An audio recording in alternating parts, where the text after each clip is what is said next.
नमस्कार दोस्तों, खबर एक्सक्लूसिव के लाइव में आप सभी का स्वागत है। मैं सौरभ गुप्ता आप सभी का स्वागत करता हूं रोजाना अपने खास कार्यक्रम सीधी बात सौरभ के साथ में। आज का हमारा मुद्दा बहुत अहम है। मुद्दा हमारा है आज कानपुर में देर रात में हुए एनकाउंटर को लेकर के, जिसमें 8 पुलिसकर्मी शहीद हो गए। उन पुलिसकर्मियों की शहादत और एक हिस्ट्री सीटर के फरार हो जाने को लेकर के योगी सरकार में कानून व्यवस्था पर सवाल खड़े होने शुरू हो गए हैं। इसी खबर को लेकर के हम बात करेंगे। बात हम इस पे भी करेंगे कि आज मोदी सरकार ने लेह में पहुंच करके, पीएम मोदी खुद मोदी वहां पहुंचे लेह में और जवानों की हौसला अफजाई की। साथ ही और भी खबरों पर चर्चा होगी, लेकिन सबसे पहले शुरुआत करते हैं। आज की बड़ी खबर यह है कि बिहार में आज फिर आकाशीय बिजली गिरी और 8 लोगों ने दम तोड़ दिया। मतलब बिहार में लगातार आकाशीय बिजली गिरने की घटनाएं सामने आ रही हैं और ये लगातार घटनाएं सामने आने से इस बात का आपको इशारा किया जा रहा है कि जब भी कहीं मौसम खराब हो तो आप निकलिए, तो आप अपने आप को सुरक्षित रखते हुए ही बाहर कहीं सफर कीजिए। तो दोस्तों, आज के लाइव में हमारा बहुत अहम है, इसलिए हम चाहते हैं कि ज्यादा लोग हमारे साथ जुड़ जाइए ताकि हम इस पे चर्चा कर सकें। योगी सरकार जो लगातार कानून व्यवस्था को लेकर के दम भरती रहती है, वो दावा करती रहती है कि उसके यहाँ उत्तर प्रदेश में जब से योगी सरकार आई है तो उनके यहाँ सरकारी व्यवस्था बहुत अच्छी हो गई है। लेकिन एक तस्वीर आज कानपुर के सिवली गांव से भी आई, कानपुर देहात के सिवली गांव से भी आई, जहां पे 3 थानों की पुलिस एक हिस्ट्री सीटर विकास दुबे को गिरफ्तार करने जाती है और देर रात वो बदमाश इस तरीके से करते हैं कि 8 जवानों पर गोलियां बरसाना शुरू करते हैं पुलिस में, जिसमें 8 जवानों की जान चली जाती है और 7 पुलिसकर्मी घायल भी हो जाते हैं।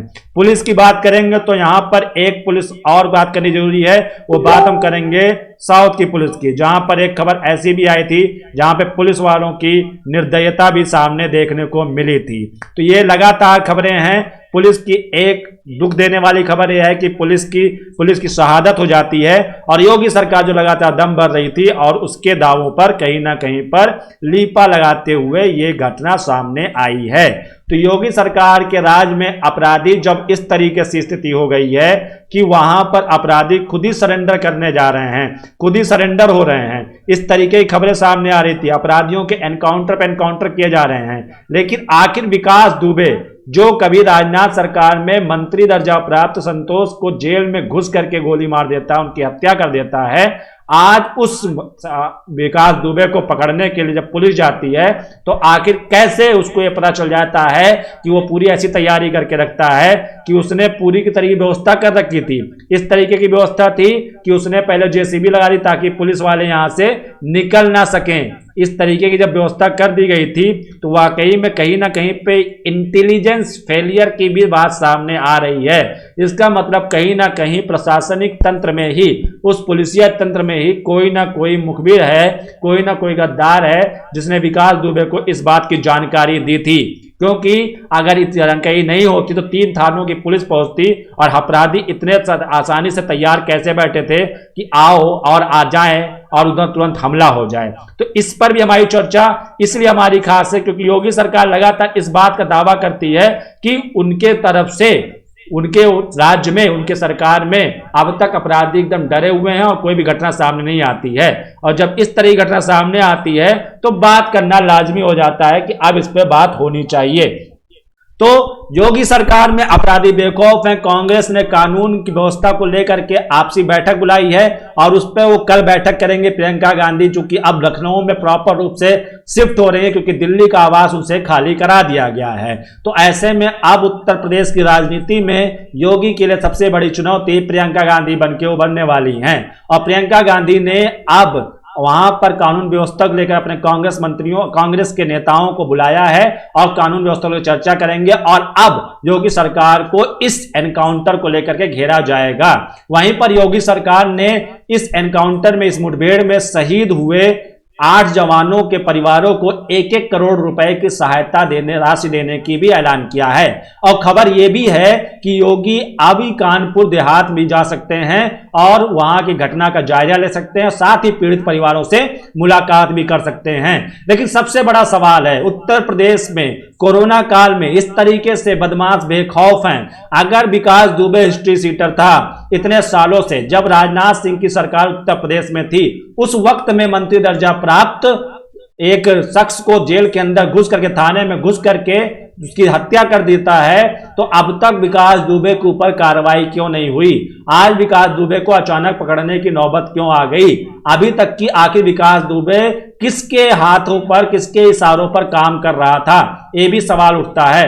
अगर कोई राजनीतिक सरपरस्ती नहीं थी तो क्या विकास दुबे अब तक ऐसे खुलेआम घूम रहा था? उसके ऊपर शिकंजा क्यों नहीं कसा गया था? 2000 आज की बात के 2020 चल रहा है और राजनाथ सिंह का शासनकाल 2001-2003 के करीब की बात है। 2003 तक की राजनाथ सिंह सत्ता में थे, उत्तर प्रदेश के मुख्यमंत्री थे, और उस वक्त की घटना के बाद में आज 17 साल तक की एक हिस्ट्री शीटर इस देश की कानून व्यवस्था, इस देश की पुलिस और उत्तर प्रदेश की पुलिस पर यह सवालिया निशान खड़ा करता है कि एक अपराधी जब इस तरीके से घूम रहा होता है, 17 साल पहले इसने एक मंत्री दर्जा प्राप्त शख्स को थाने में घुस करके उसकी हत्या कर देता है और वो 17 साल तक की बेखौफ होकर घूम रहा होता है, तो सवाल खड़ा करना लाजमी होता है। सवाल खड़ा होता है योगी सरकार पर, सवाल खड़ा होता है इनकी पूर्ववर्ती सरकार अखिलेश सरकार पर, मुलायम सरकार पर, मायावती की सरकार पर, कि आखिर ये अपराधी कैसे अभी तक की बेखौफ उत्तर प्रदेश में घूम रहा था, हत्याओं की साजिश, हत्याएं कर रहा था, गुंडागर्दी कर रहा था,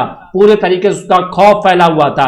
तो इस बात को लेना, खबर जानना जरूरी है। आपको बता दें कि विकास दुबे जिला पंचायत का सदस्य भी रहा है, तो कहीं ना कहीं ये जो लड़ाई है ये राजनीतिक कला की भी बात हो सकती है।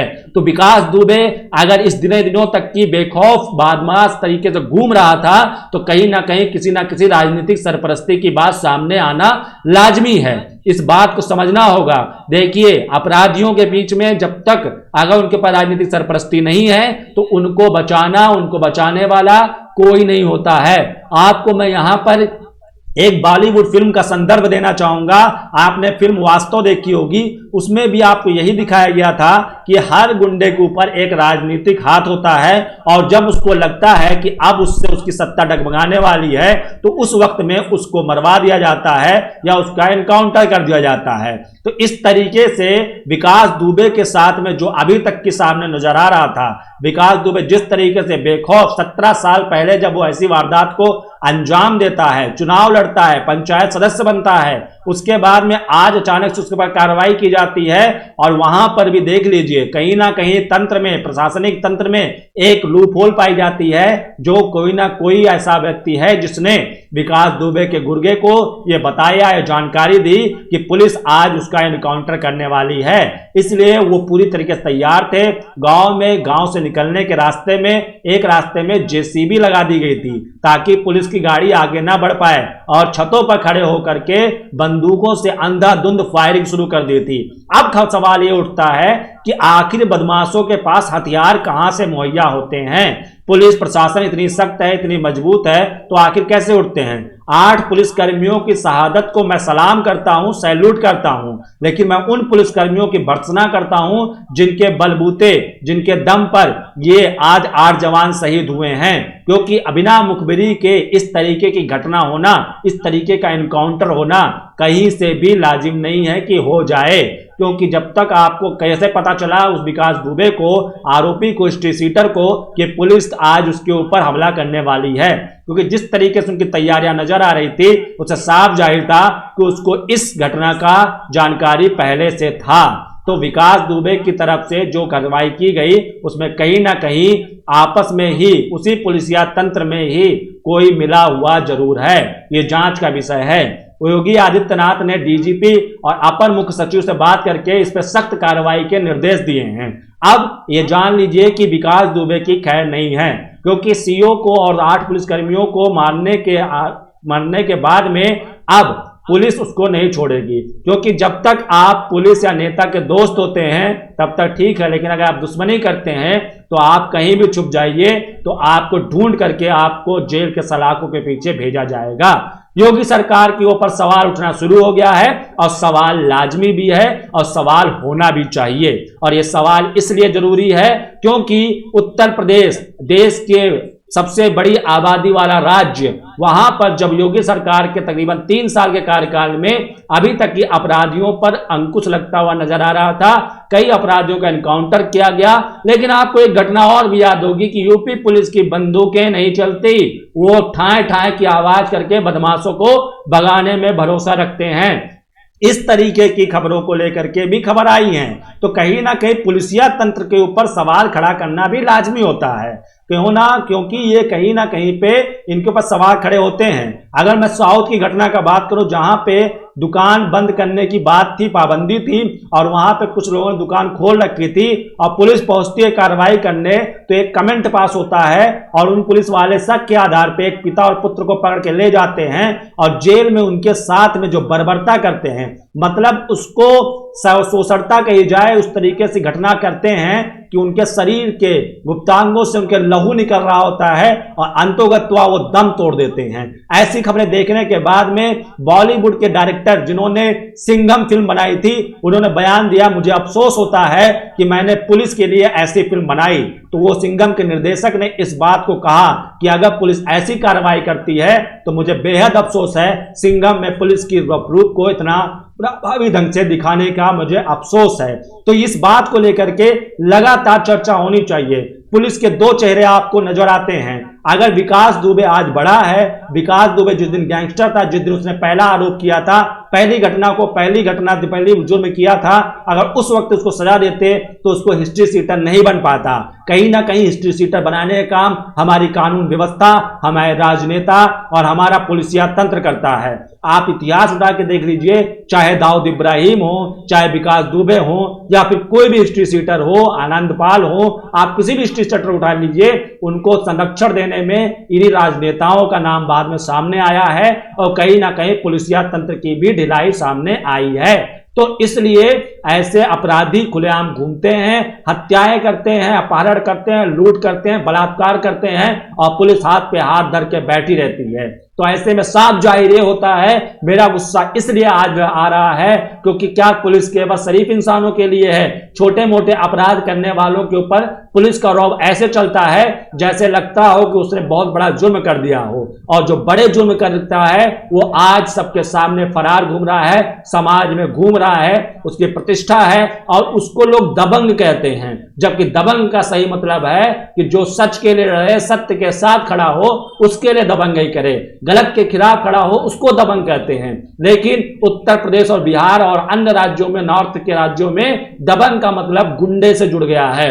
मतलब अगर हत्या कर दिया तो आपके पुलिस सवाल नहीं करने वाली, पुलिस आपके ऊपर हाथ नहीं उठाने वाली है। तो इस तरीके की बातों को लेकर के, इस तरीके के मामलों को लेकर के यूपी पुलिस जो अपनी पीठ थपथपाते हुए नहीं थक रही थी, आज योगी आदित्यनाथ को इस बात का जवाब देना होगा कि उन 8 पुलिसकर्मियों की शहादत का जिम्मेदार कौन है, उन 8 पुलिसकर्मियों की हत्या का जिम्मेदार कौन है। विकास दुबे फरार हो जाता है, वहां के पूरे के पूरे उसके गुर्गे फरार हो जाते हैं, पुलिस नहीं पकड़ पाती। खबर बाद में आई कि दोनों को मार गिराया, लेकिन 2 लोग को मार गिराया, मुख्य सीटर क्यों नहीं पकड़ा गया? विकास दुबे 17 सालों से, अगर राजनाथ सिंह के समय में उसने ऐसी घटना को अंजाम दिया था जो वाकई में बहुत बड़ी घटना थी, थाने में घुस करके किसी की हत्या करना, ये पुलिस पर पूरा सवाल खड़ा होता है। ऐसे तंत्र में जब पुलिस के पास में बंदूकें इसलिए दी जाती हैं कि जब अपराधी बेलगाम होने लगे तो आप उसको शूट कर सकते हैं, आप उसको गोली मार सकते हैं। तो जब जिस वक्त में थाने में घुस करके उसने हत्या की तो उस वक्त ही संज्ञान क्यों नहीं लिया? तो कहीं ना कहीं पुलिस की लापरवाही थी, पुलिस की गलती थी और पुलिस को इसका खामियाजा भुगतना पड़ा। लेकिन उन लोगों को खामियाजा भुगतना पड़ा जो बेचारे मासूम थे, निर्दोष थे और वो इस मामले के तंत्र में नहीं पड़े थे। वो अपनी ड्यूटी ईमानदारी से कर रहे थे और पूरे मेहनत से जाकर के वो विकास दुबे पर शिकंजा कसना चाहते थे, लेकिन उन बेचारों को किसी और की गलती की सजा मिली और वो 8 जवान ही नहीं शहीद हुए हैं। आपको 8 जवानों की लाशें दिख रही हैं, 8 जवानों की पार्थिव शरीर दिख रहे हैं, लेकिन उन 8 जवानों के पीछे उन 8 परिवारों को, उनके ऊपर आश्रित लोगों को सोचिए तो 1 करोड़ रुपए की जो रहम दी जा रही है वो कुछ भी नहीं है। उसमें से तो 3 जो सिपाही थे वो काफी नए थे, काफी युवा थे। ऐसा मालूम प्रतीत होता है कि अभी कुछ सालों पहले उन्होंने नौकरी ज्वाइन की थी। लेकिन जिस तरीके से ऐसे इस प्रशासन के, इस तंत्र के झोंक लोल का, इस तंत्र की कमियों का शिकार हमारे युवा पढ़े लिखे ईमानदार लोग हो रहे हैं, इस पर कहीं ना कहीं सवाल खड़ा होता है। मैं योगी सरकार से ये तो नहीं कहता कि आप उनकी जान लौटा सकते हैं, लेकिन आप कम से कम विकास दुबे जैसे अपराधियों के ऊपर शिकंजा तो कसिए ही, साथ ही अगर ऐसे और भी अपराधी हैं तो उनको सीधा गोली मार दीजिए। पहला अपराध करने पर ही किसी को ऐसी सजा दीजिए ताकि वो दोबारा ऐसे अपराध करने से पहले 1000 नहीं लाख बार सोचे, क्योंकि अगर आप अपराध की सजा अच्छी नहीं देंगे तो वो चीजें नहीं होंगी। आपको मैं बता दूं कि अगर अपराधी को ऐसे निरंकुश छोड़ दिया जाता है तो आप देख रहे हैं उसका हाल बयां क्या होता है, सूरत हाल क्या है। सिवनी गांव का निकला एक विकास दुबे, एक गांव से निकला, आज उत्तर प्रदेश पुलिस पर भारी पड़ रहा है। कमेंट ले लेते हैं हम। राजकुमार गुप्ता जी कह रहे हैं प्रत्येक माफिया या अपराधी को राजनीतिक संरक्षण प्राप्त होता है। बिल्कुल सही बात है। राजकुमार गुप्ता जी ये भी कह रहे हैं कि यही पुलिस वाले ही राजनीतिक चाटुकारिता में सीधे आदमी को माफिया बनाते हैं, इन्हें शहीद नहीं कहा जाएगा, ये गलत है। बिल्कुल सही बात है, ऐसा होना चाहिए। लेकिन जैसे ही आप जब गालियां देते हैं, चाहे पुलिस को देते हैं, चाहे आप पत्रकारों को गालियां देते हैं, लेकिन इस बात को भी आप स्वीकार कीजिए कि अगर इनके ऊपर जो शक्तियां होती हैं वो बहुत प्रभावी होती हैं, बहुत दमदार होती हैं, उनकी बातें ना सुनने पर, उनकी मर्जी से आपको ना करने पर आपको अपने जान से भी हाथ धोना पड़ जाएगा। ऐसी भी खबरें आपको सुनने को मिली होंगी। कई जगहों पर पत्रकारों को जिंदा जला दिया गया। क्यों जला दिया गया? क्योंकि वो सच बोल रहे थे। तो ऐसे ईमानदार पुलिस वाले अगर बहुत होते हैं, जो हैं, उनको भी ऐसी जगह ट्रांसफर कर दिया जाता है जहां पर न तो केस होता है, न तो अपराध होता है, न तो अपराधी होता है, कुछ भी नहीं होता है।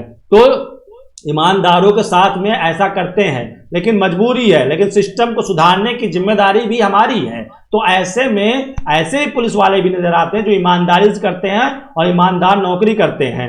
आखिर ये जो शहीद हुए हैं ये उन्हीं ईमानदार पुलिस वालों में से थे। गद्दार तो वो था जिसने ये बयान, ये बात लीक की, विकास दुबे के गुर्गे को बताया कि आज पुलिस तुम्हारे ऊपर हमला करने वाली है और तुम्हें अरेस्ट करके तुम्हारा इनकाउंटर करने वाली है, इनकाउंटर होने वाला है। वो गद्दार था। लेकिन एक गद्दार की सजा हमारे 8 पुलिस जवानों को मिली।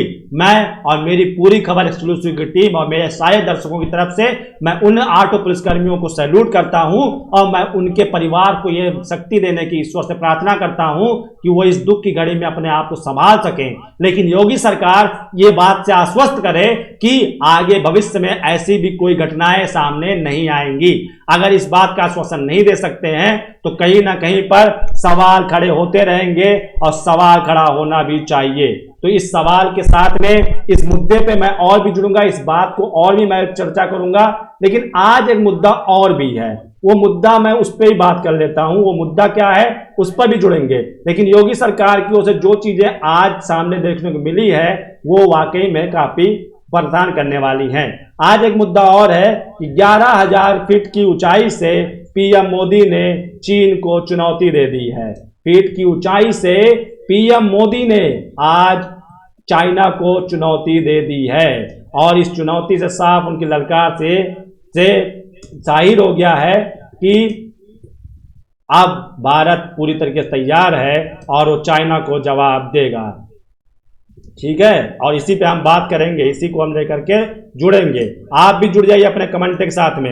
अगर आपको मोदी जी की आज की जो काम किया उसको लेकर के आप सेटिस्फाइड हैं तो उस पर भी जुड़िए, और अगर नहीं सेटिस्फाइड है तो भी जुड़िए ताकि हम उस पर बात कर सकें। क्योंकि चैनलों पर बहुत महिमा मंडन हो रही है, हम उसको लेकर के उस पर बात नहीं करेंगे।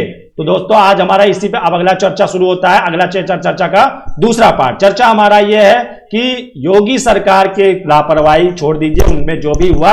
अब बात करते हैं, देश की बात कर लेते हैं। देश की बात करो, चीन के साथ तनाव के बीच राजनाथ सिंह का दौरा आज का कैंसिल होता है और प्रधानमंत्री पीएम मोदी, नरेंद्र मोदी आज अचानक से लद्दाख में लेह के दौरे पहुंचते हैं और वहां पर जवानों से मिलते हैं, उनकी हौसला अफजाई करते हैं और नीमो के फॉरवर्ड सेक्टर पर मिलकर के जवानों से बात करते हैं और फिर संबोधन देते हैं और वो कहते हैं कि लद्दाख का पूरा हिस्सा हमारे मान और सम्मान का प्रतीक है और गलवान घाटी हमारी है, हमारी थी और हमारी ही रहेगी। और उन्होंने एक बात और कही जिस बात को गौर देने वाली बात है, वो बात उन्होंने कही कि जो विस्तारवादी सोच वाले लोग थे उनका इतिहास खत्म हो गया। इतिहास गवाह है कि वो लोग खत्म हो गए हैं, लेकिन आज का युग विकासवाद का है। आज के युग में विकास चाहिए। उन्होंने चीन को चुनौती दे दी 11,000 फीट की ऊंचाई से।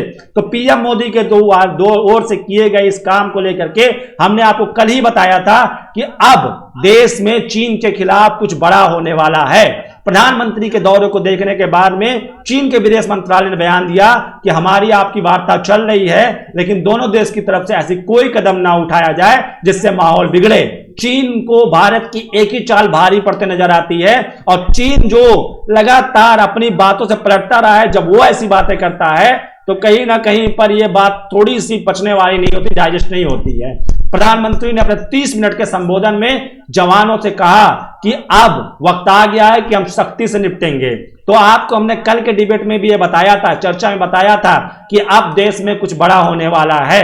एक और सर्जिकल स्ट्राइक की तैयारी तो नहीं है, कहीं ना कहीं अब चीन बैकफुट पे जा चुका है, क्योंकि चीन के खिलाफ में अमेरिका, इजराइल, जर्मनी, फ्रांस और तमाम बड़े देश आज खड़े हो गए हैं।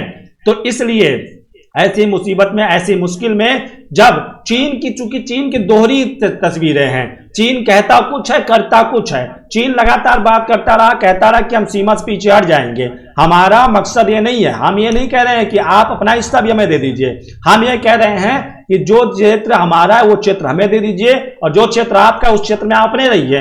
भारत ने कभी भी क्षेत्र को बढ़ावा लेने के लेकर कई बात नहीं की है। नहीं तो अटल बिहारी वाजपेयी के समय में करगिल युद्ध के दौरान भारतीय सेना ने पाकिस्तानियों को खदेड़ते हुए काफी अंदर तक के लेके चले गए थे, वहां तक कि भारत कब्जा कर सकता था, लेकिन भारत कभी कब्जा करने की राजनीति नहीं करता है। प्रधानमंत्री मोदी ने यह भी कहा कि वीरता की निशानी है, वीरता, जो वीर होता है उसकी निशानी है कि वो शांत रहता है, वो ऐसे चीजें, विस्तारवादी चीजों को लेकर के आगे नहीं बढ़ता है। उसका विश्वास होता है कि वसुधैव कुटुंबकम, पूरा विश्व, पूरी धरती एक परिवार है, सभी को अपने स्तर पे, सभी को अपने तरीके से चलने का अधिकार है। लेकिन जिस तरीके से अब चीन की, छोटी छोटी आंखों वाले चीन की इरादे दिखते हैं, इरादे मंसूबे नजर आते हैं, उससे कहीं ना कहीं पे आप देख लीजिए, उनके साथ में नेपाल गया था और नेपाल की भी स्थिति अब बहुत बुरी हो चुकी है। वहां पे राजनीतिक उथल पुथल शुरू हो गई है।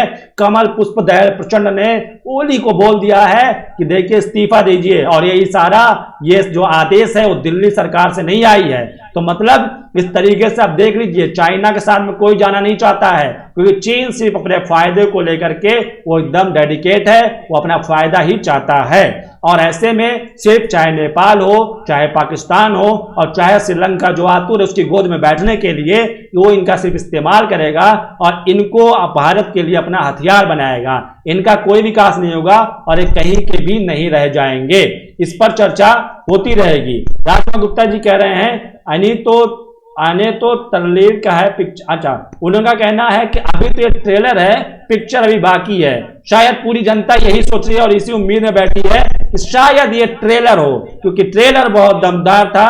पीएम मोदी, सीडीएस बिपिन रावत और आर्मी चीफ मुकुंद नरवणे जब लद्दाख में उतरे और वहां से जा रहे थे तो वाकई में गर्मजोशी, जो हमारी भारतीय सेना है जिनका जोश सबसे पहले, उससे पहले ही हाई है, उनका जोश और हाई हो गया। उनका जोश ये देखने की बात है कि अब वो चीन को चुनौती देने के लिए और सशक्त हो गए हैं, क्योंकि देश का प्रधानमंत्री जब इन लोगों से बात करता है, जवानों से बात करता है, लोगों से जुड़ता है, तो एक और विश्वास अंदर के जगता है। वहीं पर हमारे विपक्ष के लोग हैं जो लगातार सेना को, देश को, सरकार को गलतियां, कमियां निकालना चाह रहे हैं, लेकिन यह वक्त नहीं है।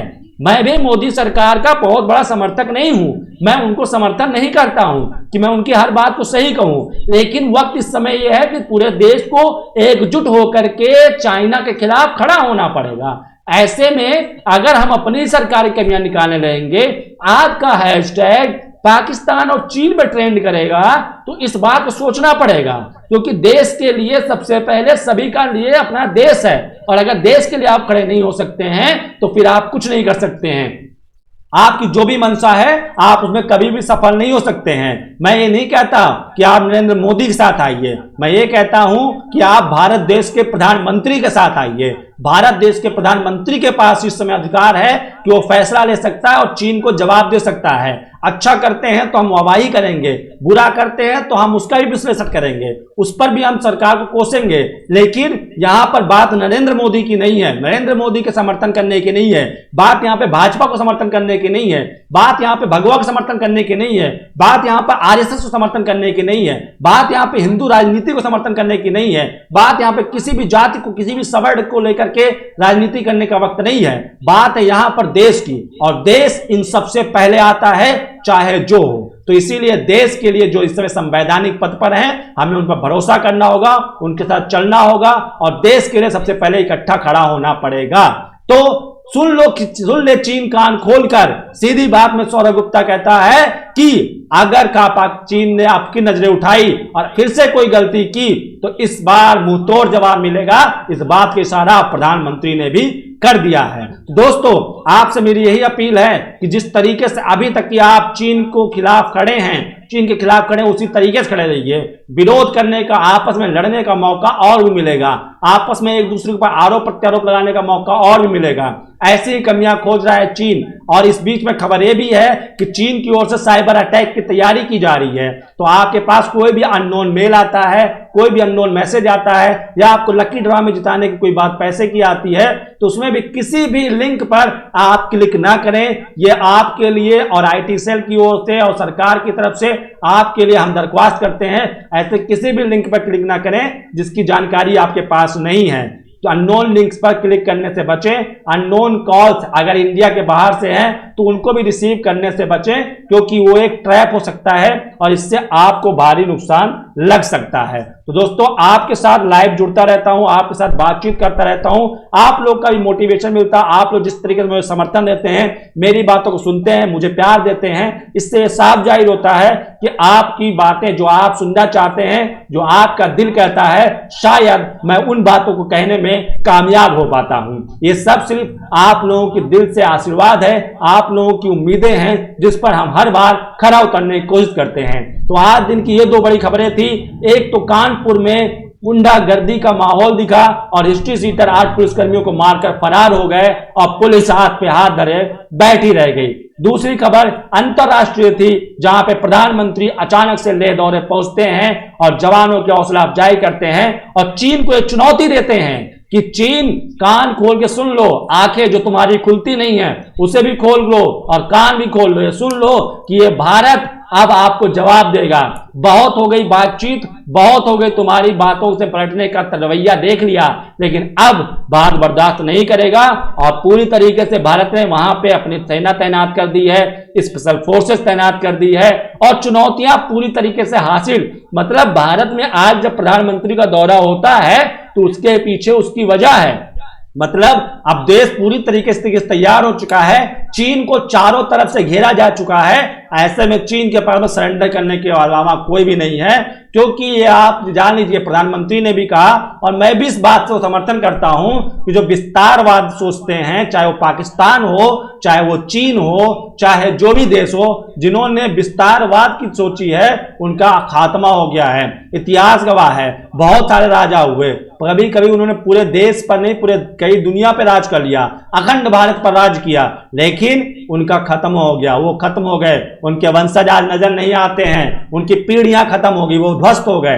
तो यही है, विस्तारवाद की सोच नहीं है। आपके पास में जितनी जमीनें हैं, जितना आपका क्षेत्रफल है, आप उसमें विकास सोचिए, अपना विकासवाद की सोच लाइए, क्योंकि विकास के बाद ही आपकी क्षेत्र, आपका देश डेवलप हो सकता है। क्षेत्र बढ़ाने से, जमीनें हड़पने से, किसी देश पर हमला करने से सिर्फ ना कि वो देश कमजोर होता है, बल्कि आप खुद भी कमजोर रहेंगे और आपकी अंतरराष्ट्रीय छवि भी बहुत बेकार होगी, क्योंकि ये वो शासन नहीं है जब एक राजा दूसरे राजा पर हमला करके वो जीत लेता था और जमीन उसकी हो जाती थी। लेकिन आज के दौर में, आज के समय में अब विकास की राजनीति होनी चाहिए। अब पूरा दुनिया एक है, आप कहीं भी जाकर के नौकरी करें, आप चीन करें, आप अमेरिका करें, आप रसिया करें, आप जर्मनी करें, आप इजराइल करें, आप इंडिया करें, आप दुनिया के किसी भी हिस्से में जाकर के नौकरी करें, आपको कोई कुछ नहीं कहने वाला, आपको कोई रोक टोक करने वाला नहीं है। भारत में सभी लोग आकर के व्यवसाय करते हैं, उनको भी रोक टोक करने वाला नहीं है। तो ऐसे में आपको क्या जरूरत पड़ जाती है किसी भी जमीन पर कब्जा करने की।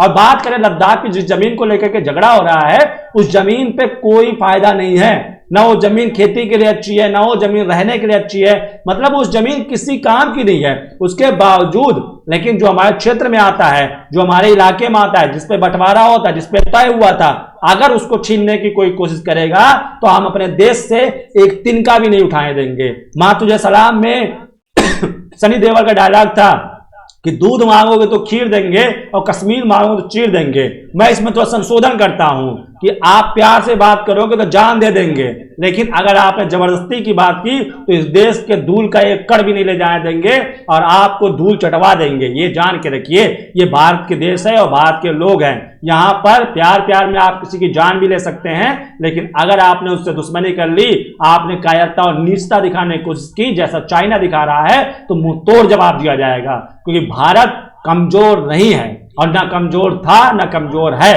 चाहे वो नेहरू जी के समान जमाने में रहा हो, चाहे इंदिरा जी के वक्त में रहा हो, चाहे राजीव जी के वक्त में रहा हो, चाहे मनमोहन जी के वक्त में रहा हो और चाहे आज मोदी जी के वक्त में है।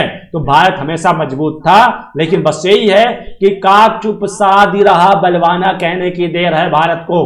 भारत कभी पहले आक्रमण नहीं करता है। भारत के पास शक्तियां हैं, लेकिन उसकी शक्तियां जगानी पड़ती हैं, उसकी शक्तियों को ध्यान देना पड़ता है। तो भारत की ओर से, भारत जिस तरीके से इस आर्थिक मोर्चे, चुनौती मोर्चे, हर मोर्चे पर चीन को घेर के रख रखा है, तो आप जान लीजिए कि प्रधानमंत्री मोदी जो इस समय कर रहे हैं, मैं मोदी का समर्थन नहीं कर रहा हूं, मैं प्रधानमंत्री कर रहा हूं, क्योंकि भारत देश का प्रधानमंत्री कभी भी इस देश के सिर को झुकने नहीं देगा और चाहे जो जाए, जब तक जान में जान है ये सिर नहीं झुकेगा, ये तिरंगा किसी के सामने हार नहीं मानेगा, हम मुंह तोड़ जवाब देंगे। दोस्तों, आज का लाइव सेशन आपको कैसा लगा हमें जरूर बताइएगा। संस्कृति गुप्ता कह रहे हैं कि 13 सितंबर को होगी नीट का एग्जाम। इस बीच में हमारे एक दर्शक हैं संस्कृति गुप्ता, उन्होंने बताया है कि जो नीट का पेपर है उसको लेकर शायद एचआरडी मिनिस्ट्री का रूल आ गया है। एचआरडी मिनिस्ट्री ने बोला है कि नीट का एग्जाम 13 सितंबर को अब नई तारीख दे दी गई है, जो कि पहले तारीख 26 जुलाई थी। अब ये नई तारीख दी गई। हम आपको इसको एक बार आपको कंफर्म भी कर देना चाहते हैं। देख लेते हैं कि हमारे रिपोर्टर जो हमारे दर्शक हैं वो काफी जागरूक हैं इस चीज को लेकर के, वो लगातार बात भी करते रहते हैं। और बड़ी खबर ये भी आ रही है कि दिल्ली एनसीआर में फिर से भूकंप के झटके लगे हैं और इस बार सेंटर जो रहा है गुड़गांव रहा है। तो दिल्ली वालों सावधान रहिए, लगातार आपके साथ मुसीबतें आने को मिल रही है, मुसीबतें देखने को मिल रही हैं। तो ऐसे में जरूरी है कि थोड़ी सी सावधानी बरतें अपने आप को सावधानी। तो रमेश पोखरियाल निशंक जो एचआरडी मिनिस्ट्री हैं, उन्होंने ट्वीट करके जानकारी दी है, keeping in mind the safety of students and to ensure quality education, we have decided to postpone G and NEET examination. G mains examination will be held between 1 to 6 September. G advanced exam will be held on 27 September and NEET examination will be held on 13 September. तो ये जानकारी पुख्ता है। संस्कृति जी आपका बहुत बहुत शुक्रिया इस जानकारी के लिए। तो अब आपको बता दें कि जेईई मेंस का एग्जाम जो है वो 27 सितंबर को होगा, जेईई एडवांस का एग्जाम जो है वो 27 सितंबर को होगा और जेईई मेन का एग्जाम 1 से 6 सितंबर के बीच होंगे। और नीट जो डॉक्टरी की तैयारी कर रहे हैं उनकी परीक्षा 13 सितंबर को होगा। यह भी इसलिए शक के दायरे में है क्योंकि अगर तब तक कोरोना के मामलों में कंट्रोल नहीं होता है तो शायद ये तारीखें और भी बदल सकती हैं। तो कोरोना को लेकर के लगातार अपडेट आ रही हैं, खबरें आपकी स्क्रीन पर चल रही हैं, आप लोग को नजर आ रही होंगी कि मामले लगातार बढ़ रहे हैं, लेकिन रिकवरी रेट को भी ध्यान रखिए, इस पे ध्यान मत दीजिए। मामले बढ़ रहे हैं क्योंकि रिकवरी भी काफी अच्छी चल रही है। मरने वालों का आंकड़ा 18,213 को पार कर गया है। वहीं दुनिया में आंकड़ा आप जाने कंफर्म केस का आंकड़ा 1 करोड़ को पार कर चुका है और मरने वालों का आंकड़ा 5,21,940 हो चुके हैं। तो ये लगातार मामले हैं। और भी कोई बड़ी खबर है तो वो आप हमें बताइए, हम उस पर चर्चा करेंगे, उसको बात करेंगे ताकि ज्यादा से ज्यादा तक लोग पहुंचे। आप ट्वीट करते हैं और लोग करते हैं तो वहां तो नहीं पहुंचती है, लेकिन आपके पास कोई खबर आती है तो हमें बताइए। कानपुर से तो हमें बताइए कि आप उस घटना को कैसे देखते हैं। आपके सामने विकास दुबे इतने दिनों तक था, वो कैसे रहता था, किस तरीके से रहता था, वो भी हमें बताइए। उस चीजें बताएंगे तो वो ज्यादा चीजें चर्चा अच्छी निकल के आएगी।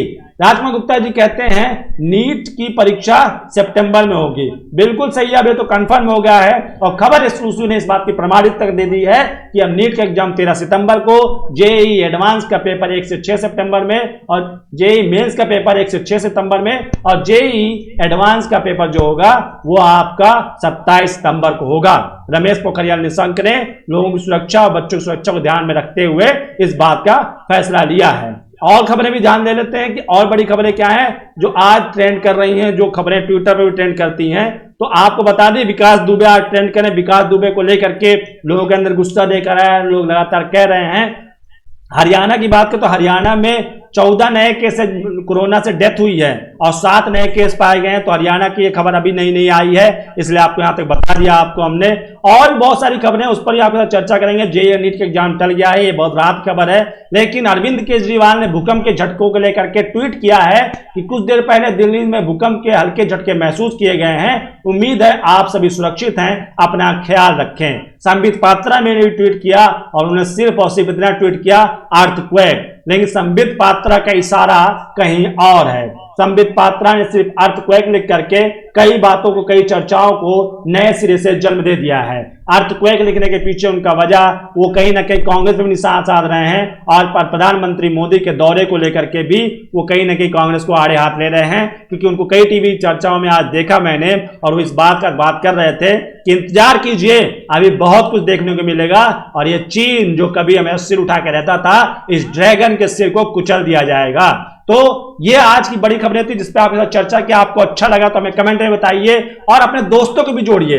और आपको बता दें कि हम हमेशा वो मुद्दा उठाते हैं जिस मुद्दे पे शायद दिन भर आपने खबरें देखी होंगी, लेकिन उस नजरिए से आपके साथ नहीं बात किया होगा जिस नजरिए के साथ मैं आपके साथ जुड़ता हूं। वहीं पर एक खुशखबरी और आपको दे दूं कि खबर एक्सक्लूसिव को रोजाना हर महीने 60,000 से ज्यादा पाठक पढ़ते हैं। हमारी वेबसाइट खबरexclusive.com पे 60,000 से ज्यादा पाठक लगातार उस पर खबरें पढ़ रहे हैं। तो इसके लिए आप लोगों का तहे दिल से शुक्रिया। आप लोगों को बहुत बहुत दिल से मैं शुक्रिया कहता हूं कि आप लोग इतने तेजी से दे रहे हैं। और खबर एक्सक्लूसिव बहुत तेजी से बढ़ती हुई वेबसाइट है और इसकी जो फेसबुक पेज है, यूट्यूब चैनल है, उन सभी में बहुत तेजी से आप लोग उसको लाइक कर रहे हैं, सब्सक्राइब कर रहे हैं और उम्मीद करते हैं जल्द ही हम एक बड़ा नाम बन के आपके सामने जाहिर होंगे। और जिस तेजी से हम बढ़ रहे हैं और आप लोगों को जिस तरीके से प्यार मिल रहा है, यकीन मानिए कि खबर एक्सक्लूसिव आपकी आवाज आज भी है, कल भी था और भविष्य में भी रहेगा और हमेशा आपकी आवाज बनकर रहेगा।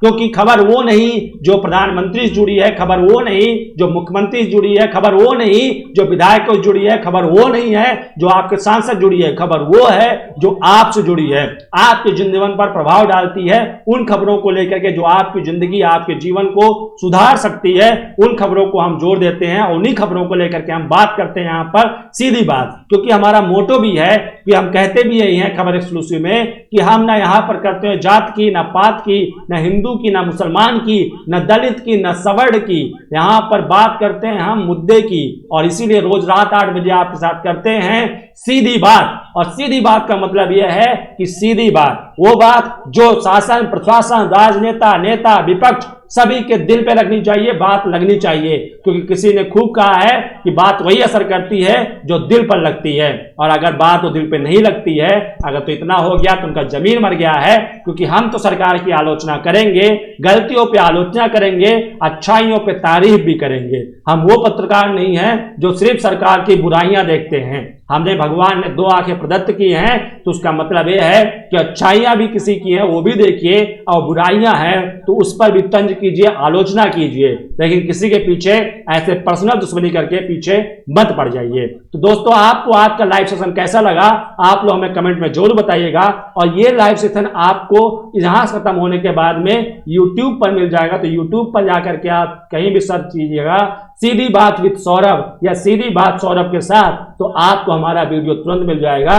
तो आप वहां भी देख सकते हैं, अपने दोस्तों को शेयर कर सकते हैं, और अच्छा लगे तो हमारे चैनल को सब्सक्राइब भी कर लीजिएगा और नोटिफिकेशन ऑन कर देंगे, तो आपको जब जब लाइव आएगा, कोई नई वीडियो पड़ेगी तो आपको वो मिल जाएगा।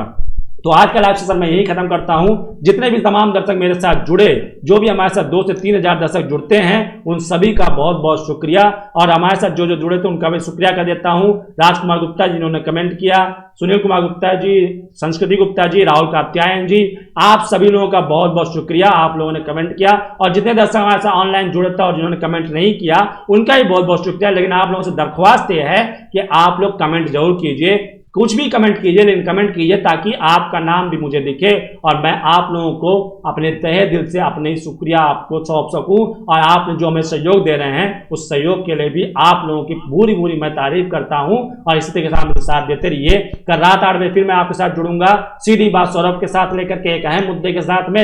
दिन भर वो मुद्दा आप देखेंगे, लेकिन उस मुद्दे के उस नजरिए पर मैं आपसे बात करूंगा जिस नजरिए पे अभी तक किसी चैनल ने या किसी बड़े पत्रकार ने बात नहीं किया होगा। तो आपको लाइव कैसा लगा कमेंट में जरूर बताइए। बताइएगा, हमारे पेज को लाइक कीजिए, रिव्यू कीजिए और अपने कमेंट भी दीजिए, ताकि वो कमेंट आपका हमें बूस्ट करता है और कुछ और अच्छा करने के लिए हमें प्रोत्साहित करता है। तो दोस्तों आज के लिए बस इतना ही, कल फिर जुड़ेंगे आपके साथ रात 8 बजे सीधी बात सौरभ के साथ, यानी मेरे साथ। तब तक के लिए अपना ख्याल रखिए, कोरोना सुरक्षित रहिए, एसएमएस का पालन कीजिए, सोशल डिस्टेंसिंग, मास्क और सैनिटाइजर का इस्तेमाल करते रहिए, भीड़ भाड़ वाले इलाकों में जाने से बचिए, आसपास स्वच्छता रखिए, सफाई रखिए और खुद भी खुश रहिए और दूसरों भी खुश रहने का मौका दीजिए। इसी विचार के साथ आज के लिए बस इतना ही। शुभ रात्रि, नमस्कार।